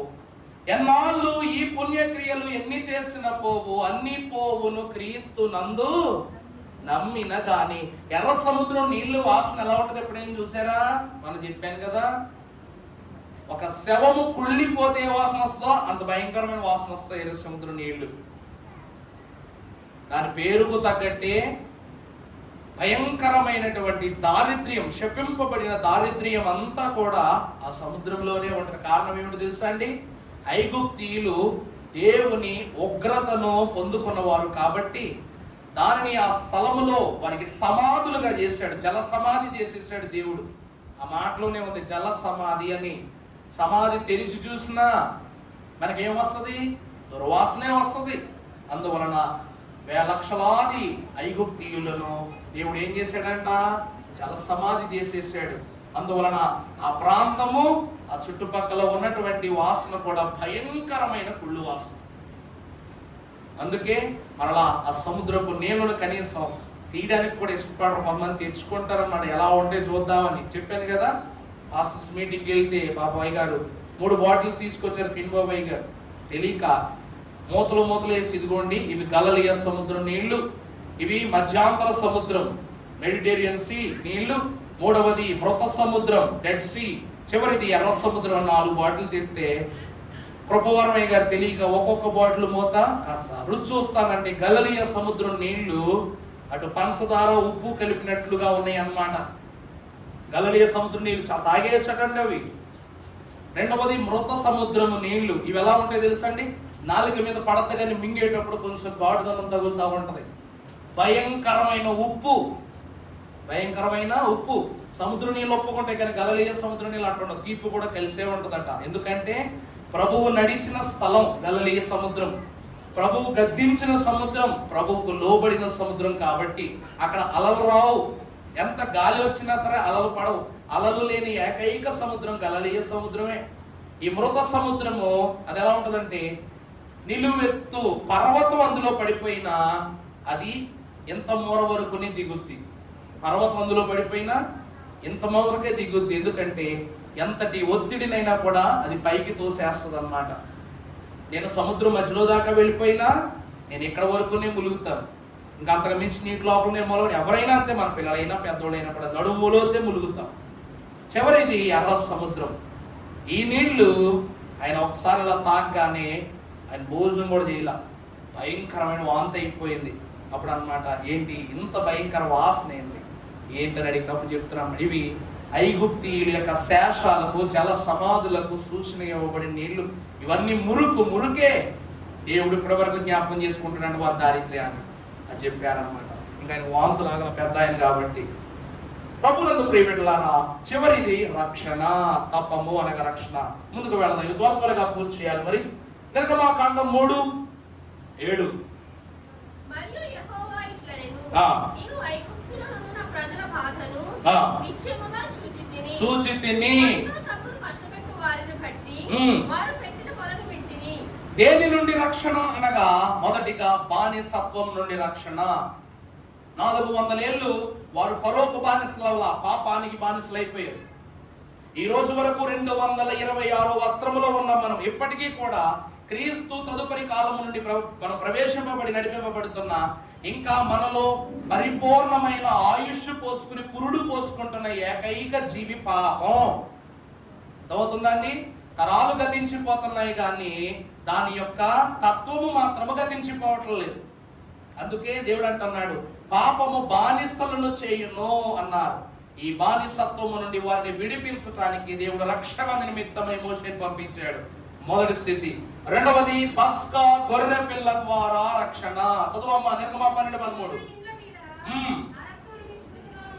ఆ రక్తము మీకు ఎప్పుడు ఈ రక్తమును మీ గుమ్మములకు మీరు రాసుకుంటారు, అప్పుడు ఏ తెగులు మీ గుడారాన్ని నేను చూస్తాను. మీ గుమ్మాల యొద్దకు వచ్చి ఎవరెవరి గుమ్మాల మీద ఈ రక్తం ఉందో నేను చూస్తాను, ఎవరి గుమ్మముపై రక్తం ఉందో వారు దీవింపబడతారు, లేని పక్షమున ఆ గృహము ఐగుప్తు తెగుళ్ల చేత శోధింపబడద్దంటారు ప్రభు. గొర్రె పిల్ల రక్తము ద్వారా, పస్కా గొర్రె పిల్ల రక్తము ద్వారా దేవుడు ఏమిస్తున్నాడు? రెండో రక్షణ. ఇది మోషే చెప్పిందా కదా? మూడవదిగా చూస్తే నిర్గమ 14:21 మోషే సముద్రము వైపు ఉమ్. తన చెయ్యి చాపగా, ఆ. యెహోవా రాత్రి అంతయు బలమైన తూర్పుగాలి చేత బలమైన తూర్పు గాలి చేత సముద్రమును తొలగించి దాన్ని ఆరిన నేలగా చేసెను. నీళ్లు విభజింపబడగా ఆ. ఇశ్రాయేలు సముద్రపు మధ్యలో ఉమ్. ఆరిన నేల మీద నడిచిపోయింది. నడిచిపోయి. మూడవది సముద్రము నుండి రక్షణ. ప్రభునందు ప్రియబిడ్డలారా, ఐగుప్తు దేశమునకు వాగ్దాన దేశమునకును ఉన్న ఒకే ఒక అడ్డు ఎర్ర సముద్రమే. ఐగుప్తు దేశానికి కావాలంటే మీకు రాబోయే వారములో మరి ఆ మ్యాప్ చూపిస్తాను నేను. వాగ్దాన దేశమునకు ఇటుకు అటుకు మధ్య ఇశ్రాయేలీలకు ఐగుప్తులకు ఆటంకపరచునట్లుగా చేసినది ఏమిటనగా ఎర్ర సముద్రమే.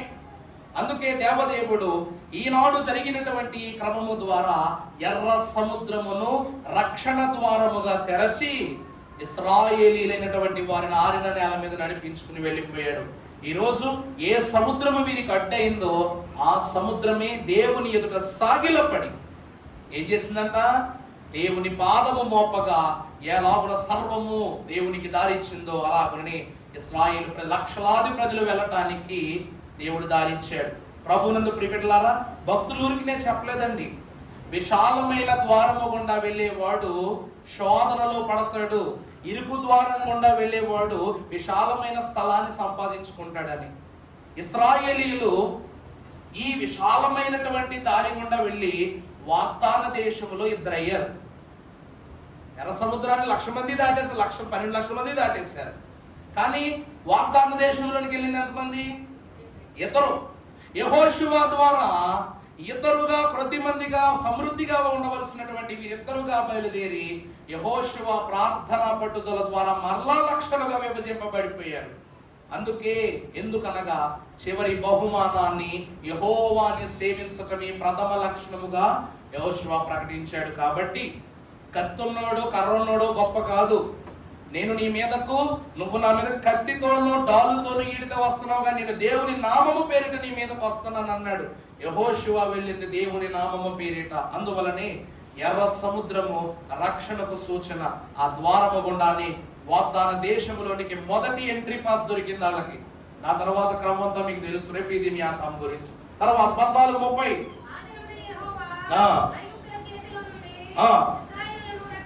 రక్షించను.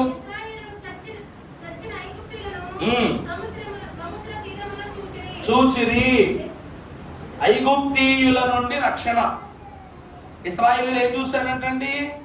మమ్ములను హింస పెట్టిన ఐగుప్తీయుల యొక్క శవాలు, మృతాలు ఆ ఒడ్డున పడి ఉండటాన్ని వీళ్ళు వాళ్ళ కళ్ళారా చూశారట. శత్రువులు గెలవగలరా? మనలన్నేడు శత్రువులు గెలవగలరా? శత్రువులు మిమ్మును శపించినప్పుడు ఏం చేయాలి? స్తోత్రించుడి యేసుని. దేని అనుసరణతో? స్తోత్రం చెప్పానుగా. సాతాను సర్పమా సర్వ కార్యములందు శ్రమలతో కూడిన ఇవన్నీ స్తోత్రాలే. ప్రారంభ ప్రార్థన, ఎదిరింపు, బయలుపై దండెత్తడం, ఇవన్నీ స్తోత్రాలే. ఈ స్తోత్రాలతోనే దేవుని స్తోత్రం చేసి ఐగుప్తీయులు, సాతాను సంబంధులకు ఐగుప్తీయులకు దేవదేవుడు నరమేధం చేసేసాడు, మొత్తం నాశనం చేసేసాడు. ఇది 5వ స్థితి. 4వ స్థితి 16:4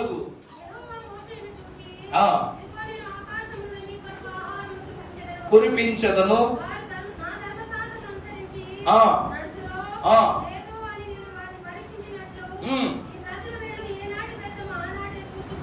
ఏనాటి బెత్తం ఆనాడే కూర్చుకోవాలి. ఎక్కువ చేసుకున్న వాడికి ఎక్కువ కాల, తక్కువ చేసుకున్న వాడికి తక్కువ కాల. దేవుడు అందరికీ సమానంగానే ఇచ్చాడు. ఇప్పుడు ఐస్ బద్ద ఎంత ఉంది కదా అని చెప్పేసి దాన్ని జాగ్రత్తగా పట్టుకుని మనం ఫ్రిడ్జ్ లో పెట్టామనుకో ఏమైపోద్ది? ఐస్ అండి, ఐస్ బ్లాక్ తీసుకుని వెళ్ళి ఫ్రిడ్జ్ లో పెట్టకుండా బీరువాలో పెట్టాము. 2 పెద్దగా బీరువాలో పెట్టేమంటే ఏమైపోద్ది? కరిగిపోద్ది. అవునా? అలాగే వెండి, ఇనప, అలాగుననే బంగారపు సామాన్లు పట్టుకెళ్ళి ఫ్రిడ్జ్లో పెడితే ఏమవుతాయి? ఏమైపోతాయి? పాడైపోతాయి, నాశనం అయిపోతాయి, కిలుం పట్టేస్తాయి. బంగారకి కిలుం పడద్ది, ఇనుమైతే తుప్పు పడద్ది, ఇతడి సామాను కూడా పాడైపోతుంది. అవునా? రెండు భద్రపరుచుకునే చోట్లే కదా అని ఈ భద్రత అక్కడ, ఆ భద్రత ఇక్కడ ఇస్తే ఏమైపోద్ది? మొత్తం వ్యతిరేకమైపోద్ది. దేవుడు చెప్తున్న మాట ఏమిటంటే, ఆహారము దూరము చేసినది ఎందుకు అనగా మీరు లౌకిక ఆహారము కొరకు కాదు, పరలోక ఆహారము చేత తృప్తిపరచడానికి. అక్కడ ప్రార్థించాడు, నీళ్ళు లేకుండా ఆహారం లేకుండా మనం చంపేస్తాం అన్నారు. మీరు ఇప్పటి వరకు తాగినవి బానిస నీళ్లు, అవునా కదా? ఐగుప్తు దేశంలో తాగితే తాగలేవ చావును మురికి నీళ్ళు ఇచ్చిన తాగేవాళ్ళు. మీరు ఒక ముద్ద నేల మీద పడేస్తే మెతుకులు వేరుకుని తినేవారు. కానీ దేవుడు మీకు అట్లాంటి ఆహారం పెట్టడానికి ఇక్కడ తీసుకురాలా. ఏ ఆహారము? మీరు కూర్చుకునే కొద్దీ అది సమృద్ధి అవుతుంది, కానీ అది తరిగిడ ఆహారం కాదని తెలియజేయుటకు ఆహారము ద్వారా దేవుడు రక్షణను దయచేసిన వాడై ఉన్నాడు. అందుకే దేవుని ప్రియబిడ్డలారా, దేవుని ఆహారము క్రొంతైన శరీరములో ఎంతో గొప్ప క్రియలు జరిగేస్తుంది. అందుకే అదే ఆశీర్వాదమని అందుకుని తినాలి. ఉదయం బ్రేక్ఫాస్ట్ లాగా, లంచ్ లాగా, డిన్నర్ లాగా, స్నాక్ లాగా తీసుకోవాలి. కానీ జ్యూస్ తాగినట్టు టీ తాగినట్టు జ్యూస్ తాగుతారంటే శరీరం అస్తవ్యస్తం అయిపోతుంది. దేవుడు పరలోక ఆహారాన్ని దినమునకు కావలసినంతే కూర్చుకొని మన పంక్తి పెట్టి మరీ అందించాడు. అందుకే ఇశ్రాయేలు ప్రజలకు మాత్రమే కాదు, కొండ ప్రసంగంలో శిష్యులైన వారితో కూడా పంక్తులుగా కూర్చుండబెట్టి ఆహారాన్ని పంచిపెట్టి మిగిలిన వాటిని జాగ్రత్తగా 12 గంపల్లోకి ఎత్తిచ్చారు ప్రభు. ఎందుకంటే ఆహారము క్రమంగా తినాలి, సమయానికి తినాలి, సమృద్ధిగా తినాలి. అందుకే దేవుడు ఆహారం ద్వారా రక్షించాడు. తర్వాత 32:11 ప్రార్థన ద్వారా రక్షణ.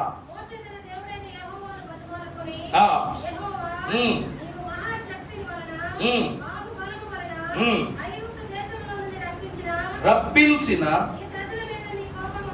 ఉండనేలా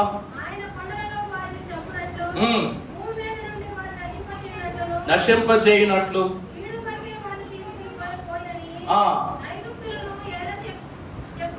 చెప్పుకొనవలెను. తర్వాత చాలండి.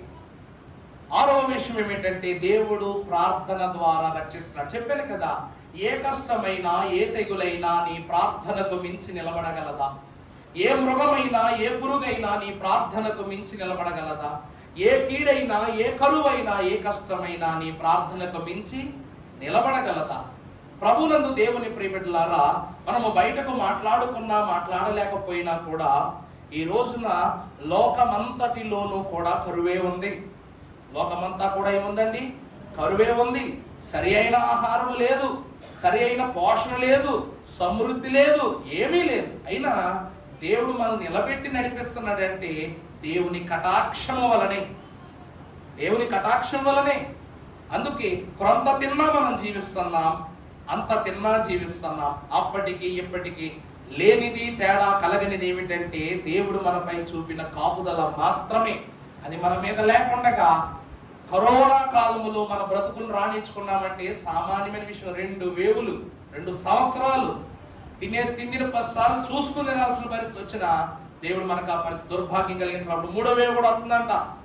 రాజమండ్రిలో 2 3 రాజమండ్రిలో 6 అంట.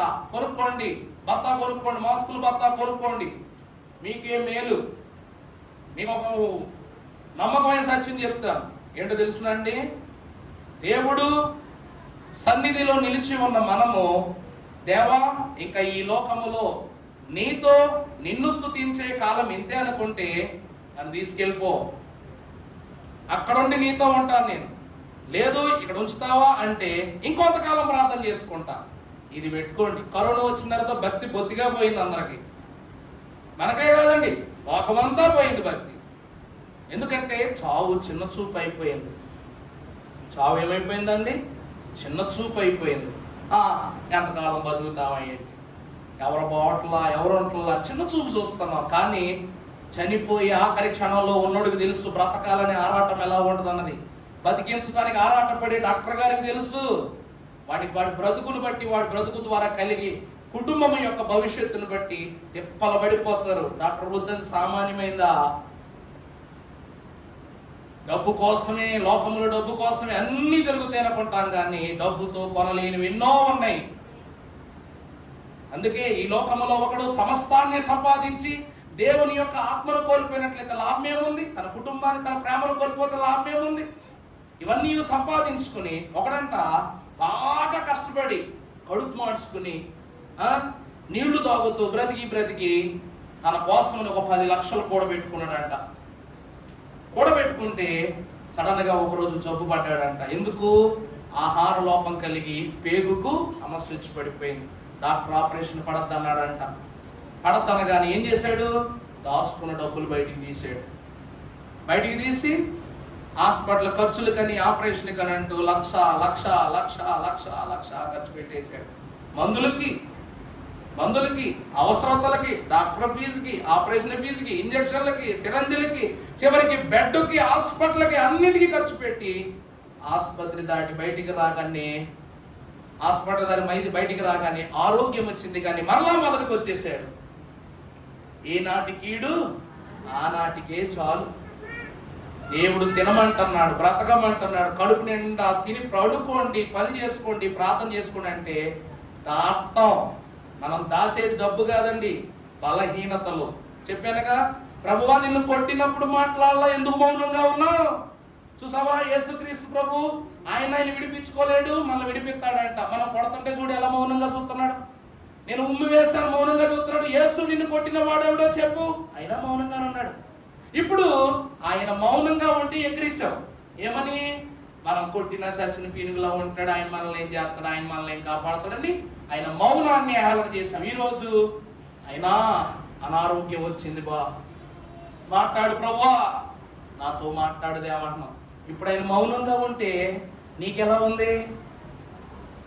అప్పుడు నువ్వు అవమానం చేస్తావు, మౌనంగా ఉన్నాడు. ఇప్పుడు నీకు బలహీనత వచ్చింది, ఇప్పుడు మౌనంగానే ఉన్నాడు.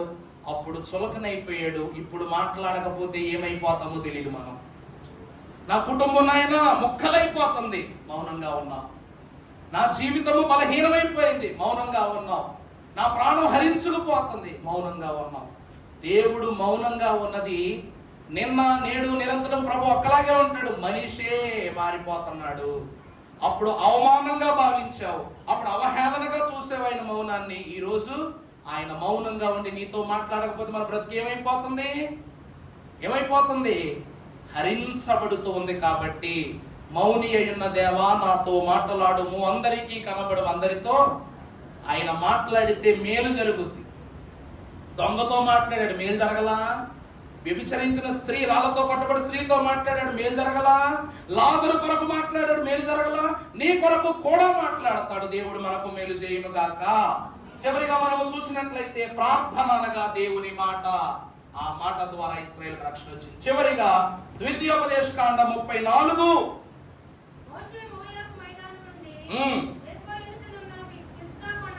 వరకు పోయి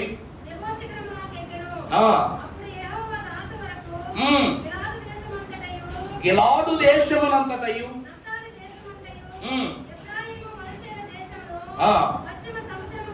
వరకు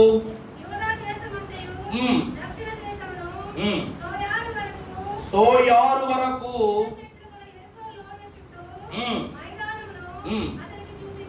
అతనికి చూపించెను. ఈ సంతానమునకు ఇది ఇచ్చేదనని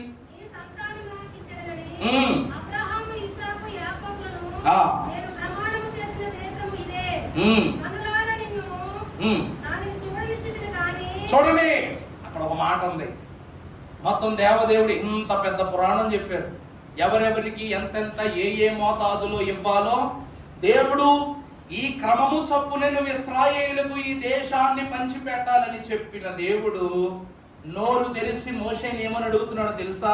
ఇప్పుడు గట్టిగా వినబడేలా చదవండి ఆ మాట. కన్నులారా దేశాన్ని నిన్ను చూడనిస్తున్నాను, కానీ వెళ్ళకూడదు.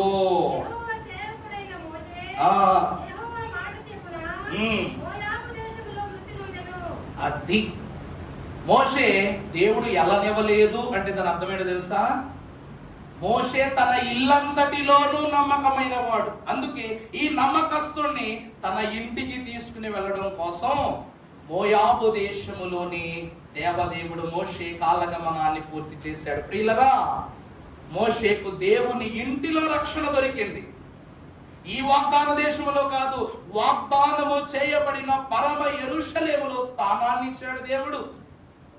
విరివి కాదిక ఎప్పటికీ నా పరమ దేవుని మందిరమే నా ఇల్లు కనుక నాకేమి కొదువు. అందుకే మోషేకు ప్రాప్తింపబడనిది ఇహలోక వాగ్దాన దేశము యొక్క దీవెన, కానీ పరలోక వాగ్దాన అంతస్తును దేవుడు ఆ రోజులోనే ఇచ్చేశాడు. అందుకే చివరి మాటగా మనము చూస్తే హెబ్రీ 3 ప్రారంభము నుండి చదువుకుంటే ఇక్కడ చూస్తుంది ఒకసారి. ఇందువలన పరలోక సంబంధమైన పిలుపులో పాలు పొందిన ఎవరు పరిశుద్ధ సహోదరుడు? పరలోక సంబంధమైన పిలుపులో పాలు పొందింది ఎవరు? మోషే. అవునా? నువ్వు ఆ దేశంలోనికి వెళ్ళొద్దు, నువ్వు మోయాబు దేశం ఈ యొక్క నది దాటను వెళ్ళొద్దు అన్నాడు. ఎందుకు? దేవుడు పరలోకపు పిలుపునిచ్చాడు కాబట్టి మోషేకు. తెలుస్తుందండి అక్కడ. ఇందువలన పరలోక సంబంధమైన పిలుపులో పాలు పొందిన పరిశుద్ధ సహోదరులారా, అంటే ప్రతి భక్తులారా, మనం ఒప్పుకొనిన దానిని అపోస్తలుడును ప్రధాన యాజకుడునైన యేసు మీద లక్ష్యముంచి దేవుని ఇల్లంతటిలో మోషే నమ్మకముగా ఉండినట్టు తన్ను నియమించిన వానికి, అంటే మోషే క్రమాన్ని యేసు క్రీస్తు ప్రభువుతో ఏం చేస్తున్న సమతుల్యం చేస్తుంది వాక్యం. ఈయన దేవుని ఇంటికి నమ్మకస్తుడు, కానీ యేసు క్రీస్తు ప్రభువు దేవుని ఇంటివాడు. నీకు అర్థమవుతుందా?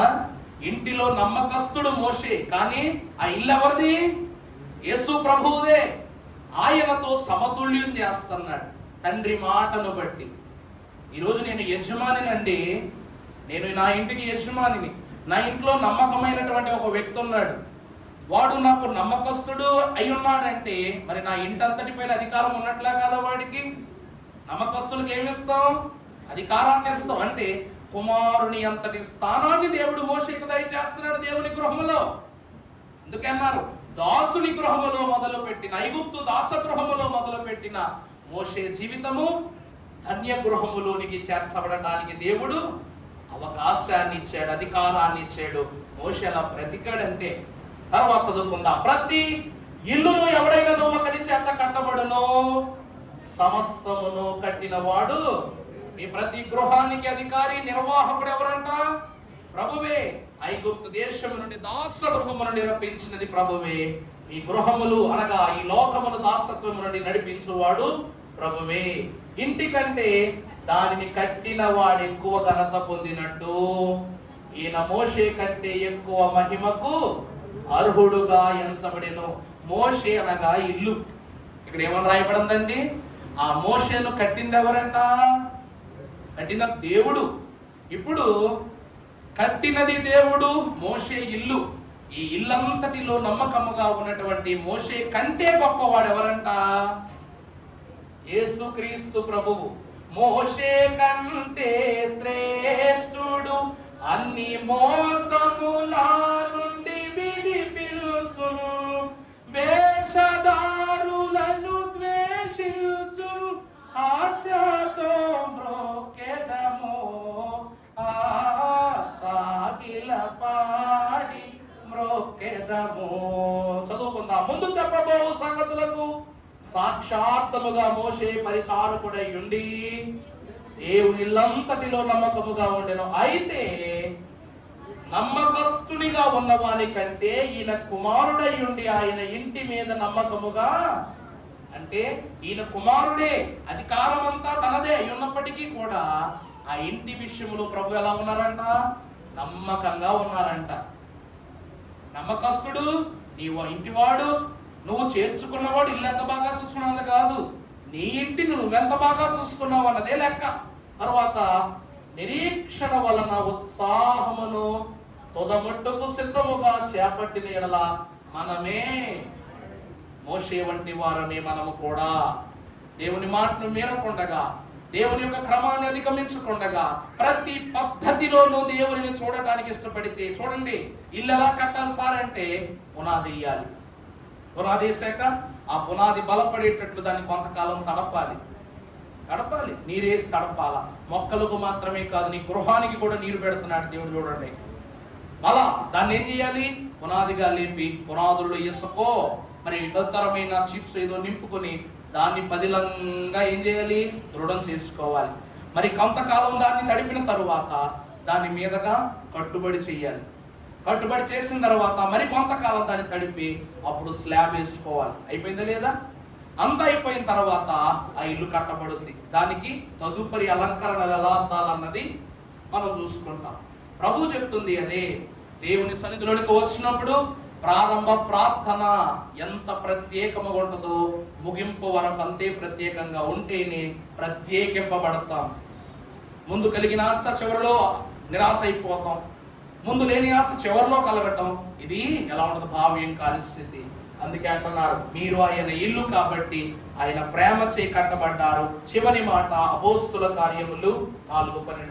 మరి ఎవని వలనను రక్షణ కలుగదు, నీ నామమున మనము రక్షణ పొందవలెనని కానీ ఆకాశము క్రింద మనుషులతో ఇయ్యబడిన మరి ఏ నామము వలన రక్షణ పొందలేమనను. ఈ రోజున ఇశ్రాయేలీలకు, మోషేకు, మిరియాముకు, సర్వలోకమునకు అనగా మనకు ఏ పేరు వలన రక్షణ కలుగుతుంది చెప్పండి? యేసు నామము వలన రక్షణ. మోషే అంతటి వాడు కూడా యేసు నామము పేరిట ప్రార్థించగానే మహిమను చూపిస్తున్నారు దేవదేవుడు.